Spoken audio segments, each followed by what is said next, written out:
100% जिथं आम्ही अंदाज सांगितला आहे त्यामध्ये जी केंद्र हे आहेत ते नागपूर आहे, यवतमाळ आहे, परभणी आहे, दापोली आहे आणि पुणे आहे.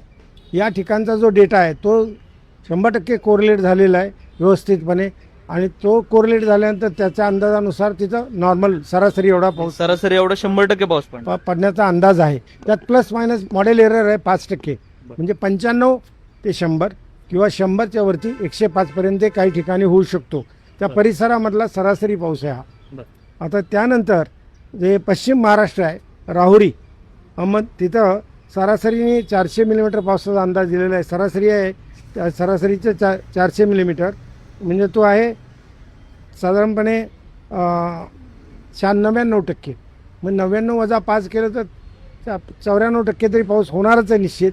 अधिक 99 अधिक 5 केलं तर 9 104% पर्यंत पाऊस होऊ शकतो. निफाड, नाशिक इथं, पाडेगाव, सातारा इथं साधारणपणे 98% तिथल्या सरासरीचा पाऊस होणार आहे. आणि त्याचं जर का 5% कमी केलं तर 93% किंवा 103% पर्यंत पाऊस वाढू शकतो. कराड, सातारा आणि अकोला ह्या दोन्ही स्टेशनला साधारणपणे 97% पावसाचा अंदाज आहे. तिथं देखील सरासरीच्या पेक्षा 5% कमी धरलं तर 92% किंवा सरासरीच्या वरती धरलं तर 102% पावसाची शक्यता त्या भागात असते आणि मग ती सरासरी तयार होते ते दोन्हींचा विचार करून.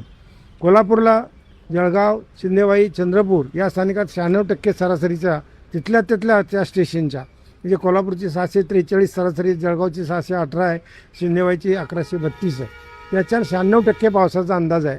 त्यात 5% वजा केलं तर 91% काही भागात होऊ शकतो, काही ठिकाणी 101% होऊ शकतो.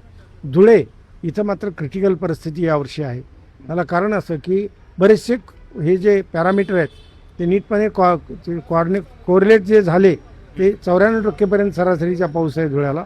तो 5 वजा केला तर 89% पाऊस होऊ शकतो आणि अधिक 5 केलं तर 5 आणि 4 99% पर्यंत जाऊ शकतो. मात्र धुळ्याला पावसाचे खंड आहेत आणि तिथं आपल्याला काळजी घ्यावी लागणार आहे. खंड वाढणार म्हणजे खंड कुठं कुठं आहेत? दापोली, पुणे, अकोला, यवतमाळ, शिंदेवाई या 4ही स्थानकात लहान खंड आहेत.